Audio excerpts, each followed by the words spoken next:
অপূর্ব, কেমন দেখছেন ভোটের প্রচার গাজীপুর এলাকায়? ধন্যবাদ রিয়াজ। আমি এই মুহূর্তে দাঁড়িয়ে আছি গাজীপুর ১ আসনে। গাজীপুর জেলা হলো রাজধানীর নিকটবর্তী জেলা। এখানে ৫টি সংসদীয় আসন রয়েছে এবং প্রতিটা আসনেই কিন্তু জমজমাটভাবে প্রচারণা চলছে।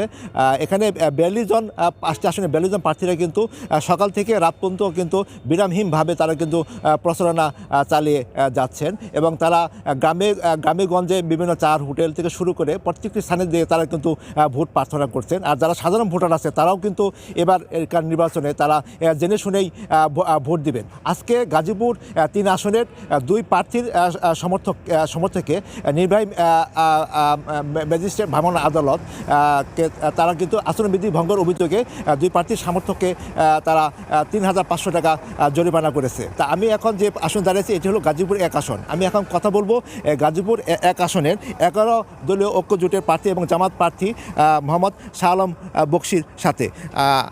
নির্বাচনী প্রচারণা কিভাবে আপনি করছেন এবং মানুষের কীরকম সাড়া পাচ্ছেন? আমরা নির্বাচনী প্রচারণা চালাচ্ছি, লোকদের ঘরে ঘরে যাচ্ছি, সমাবেশ করছি, মিটিং করছি এবং এগুলো করার মাধ্যমে আমরা প্রচুর সাড়া পাচ্ছি এবং আমরা দেখতে পাচ্ছি যে জনগণের মধ্যে প্রচুর উৎসাহ উদ্দীপনা জামাতের, বিশেষ করে ১১ দলীয় জোট, বিশেষ করে জামাতের আদর্শের প্রতি প্রচুর সমর্থন দেখতে পাচ্ছি এবং তারা বলছে যে সব দল দেখা শেষ, এবার জামাতের বাংলাদেশ। এই প্রেক্ষিতে আমি একটু বলতে চাই যে অন্য অনেক প্রতিশ্রুতির মধ্যে আমাদের একটি বিশেষ প্রতিশ্রুতি রয়েছে যুব সমাজের প্রতি।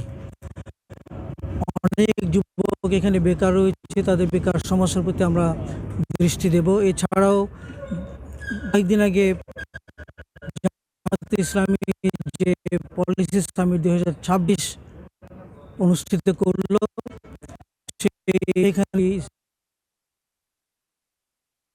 পরিকল্পনার কথা ঘোষণা করা হয়েছে। একটি হচ্ছে ৫০,০০০ যুবক ৩০ সালের মধ্যে ৫০,০০০ আইসিডি জারি করা এবং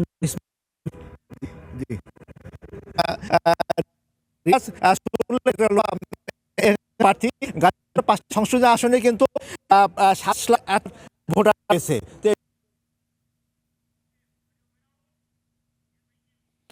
অপূর্ব রায়, আপনাকে অসংখ্য ধন্যবাদ।